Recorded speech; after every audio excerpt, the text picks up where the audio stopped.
Train the muscles, not the joints.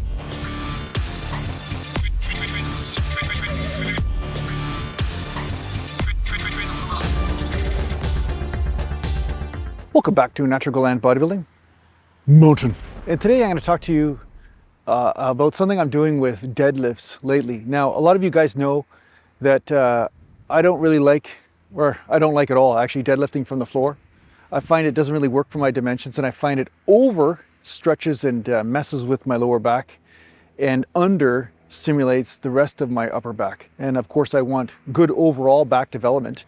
And I'm not saying that if you're deadlifting from the floor, it's wrong for you. I'm just saying for me, short arms, long femurs just doesn't seem to be the right thing. And those of you who have been here for a while understand that I also use a lot of Romanian deadlifts because I find I can just control the angle around the hip and around the joints and get a great hamstring workout along with lower back and posterior chain doing that. But Romanian deadlifts are still going to be different than the powerlifting form deadlift. And the reason for this is that the Romanian deadlift, you're keeping the knees locked in a certain bent position, right? And with deadlifts, you're actually bending the knees and straightening them a bit as you're going through the motion, right? It's almost like a deadlift hybrid squat, right? You're actually almost squatting except for the bars in front of your legs as they're coming down. And so what I started to play around with just for fun is a deadlift, but about an inch or so off the floor. And the reason for this is that it felt right, like the right range of motion for me while keeping the lower back in a properly arched position. But at the same time, it's also constant tension.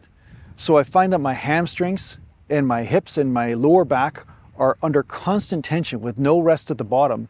And I find that's safer on my joints and at the same time feels like it overloads the muscles more effectively.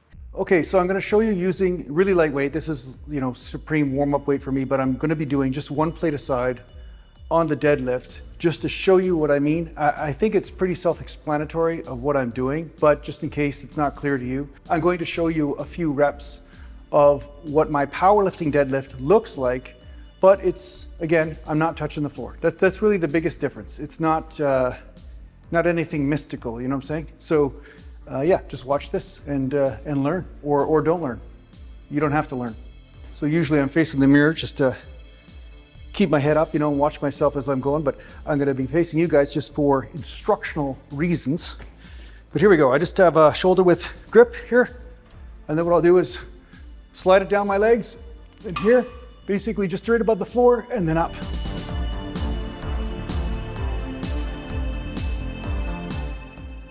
Keeping the back arched, of course. It's even more important if you're going to be doing constant tension deadlifts to maintain proper lower back form. Because if your lower back rounds, especially doing constant tension, you're going to have some severe problems popping up. So yeah, that's it. I just use heavier weight, but that's what it looks like. I just don't touch the floor. I'm about an inch off the floor. So technically it still is a damn good deadlift. That's it, but I'm getting that added benefit of constant tension. So as much as I like the Romanian deadlift, the powerlifting deadlift also offered that similar thing if I did not rest the bar and the plates on the ground. So what's the difference between Romanian and powerlifting then? Well, what I found is with the Romanian deadlift, I found a bit more hamstring activation and less upper back activation. But because of the position of the upper body when I'm doing the powerlifting version, I noticed that I got more upper trap and upper back stimulation at the same time as doing the deadlift.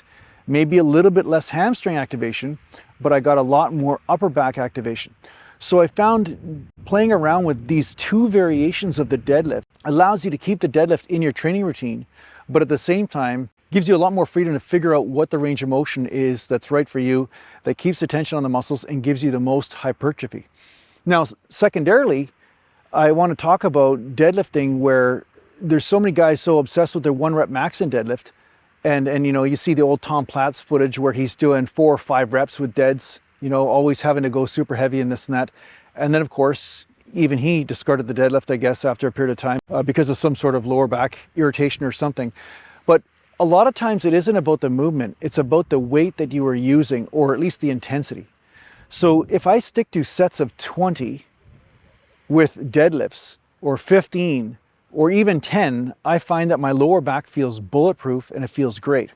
But if I was going to go into the 2 or 3 rep range repeatedly, I would definitely have some sort of lower back issues. I think the deadlift is about the worst exercise for this because the trend of the 1 rep max in deadlift is so big on social media that everybody's getting pulled into that.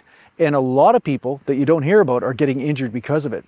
So the deadlift can be an extremely effective overall exercise, but don't be afraid to use the rep ranges that are appropriate in order to stimulate the system and maintain perfect form. And I think that if you do this, along with a few adjustments to your range of motion, you can actually have the best of both worlds instead of just injuring yourself and then discarding the deadlift altogether. And the truth is, I don't think doing the heavy deadlift, like the 1 rep maxes or the 3 rep maxes, I don't think that that's even more effective for any sort of results. If anything, I think it actually just puts you backwards in a lot of your training. But that's my opinion. You know, the ego guys are not going to believe me on this one, but you know, I'll let them break themselves, you know what I mean? I just look at it as a form of natural selection. So yeah, this is what I'm doing with the powerlifting deadlift right now. Really am enjoying it actually. It's a neat way also to get the knees involved in a different way while the hamstrings are super stretched. So I suspect that it could have a rehabilitative effect on the knees as well. But in the end, you know, we're just experimenting and trying to find out what works and what is the next evolution of your training, because your training is always evolving. And just ask yourself, what is the next evolution in this moment, and see where it leads you. Mountain. So I hope this helps out in your training. Thanks a lot for watching. If you need to get a hold of me, just go to naturalgalantbodybuilding.com, and thanks to the page supporters, and take care for now.